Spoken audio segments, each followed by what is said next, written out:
Coping with a different way of life is not the only challenge that we're facing right now. The global pandemic that is COVID-19 has challenged our way of death as well, in a way that we would not have thought possible just a few short months ago. As mortality rates climb worldwide, what happens to the bodies of those who have died has become a pressing issue and something that governments have had to deal with. And we've seen striking examples of this in the way in which emergency laws and lockdown restrictions have impacted on funerals. The law's treatment of the dead has always been based on two things: the notion of respect for the dead and protecting public health. The first of these things, of course, speaks to basic notions of human decency and dignity. The second one is always about the threat of disease from decomposing bodies. But when we have pandemics like we have now, the balance very much shifts towards public health. If we think about the messaging around COVID-19, we're told to wash our hands, to practice social distancing, to self-isolate. The public health image of that is clear. The dead are not immune from that public health message either. Dead bodies tend to be thought of now as being contaminants. There are strict protocols in place for how we handle the bodies of COVID-19 victims. For example, funeral directors have to wear protective clothing. The dead are placed in closed coffins. But it's not just the risk of virus transmission from the dead that we have to be alert to.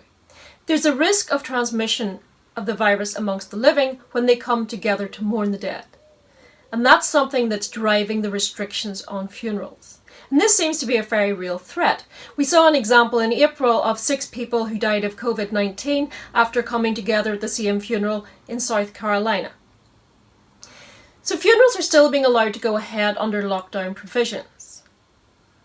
We see examples of this happening all the time, and funeral directing is classed as being an emergency service or an essential service under the lockdown restrictions.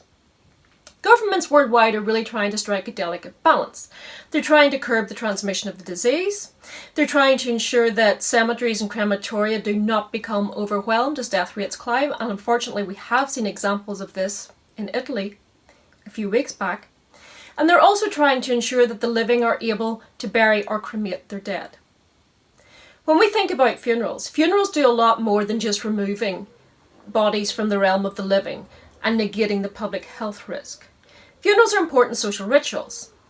They allow people to come together to remember the person who has died, families and friends to comfort each other, to mourn the loss, and to derive societal support from members of the community who will also attend the funeral. But COVID-19 is making us behave very, very differently at those funerals and changing the format of funerals. It's a way in which the law is impacting on the social rights and the traditions of funerals in a way that we wouldn't have thought possible.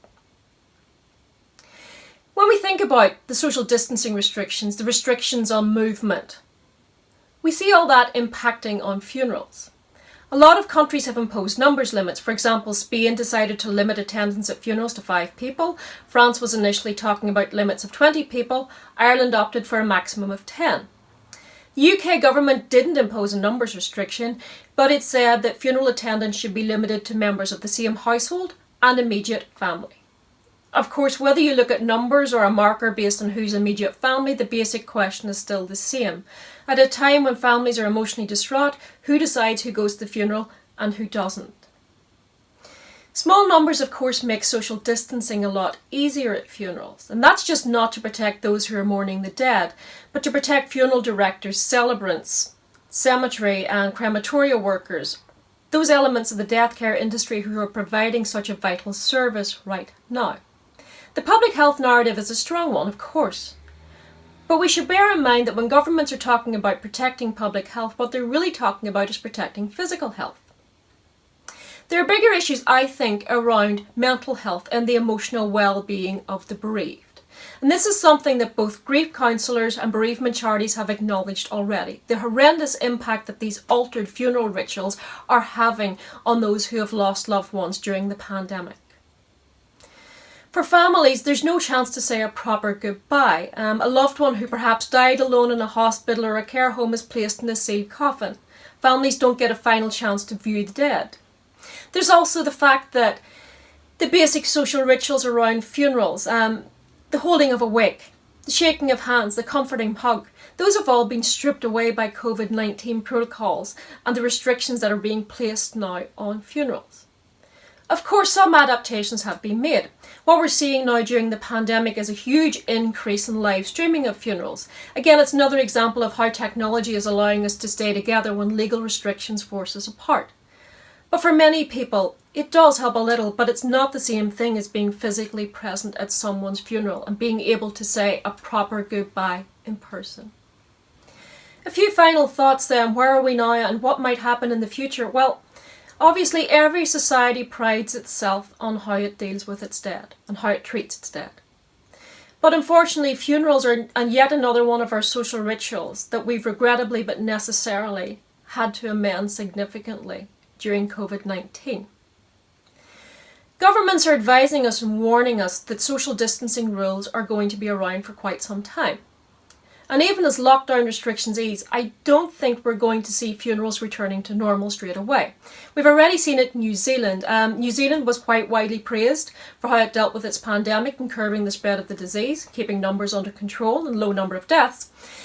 But when it started to move out of its lockdown restrictions on the 11th of May, the government announced very quickly that funerals would still be limited to no more than 10 people. The reason, they said, funerals pose a huge public health risk.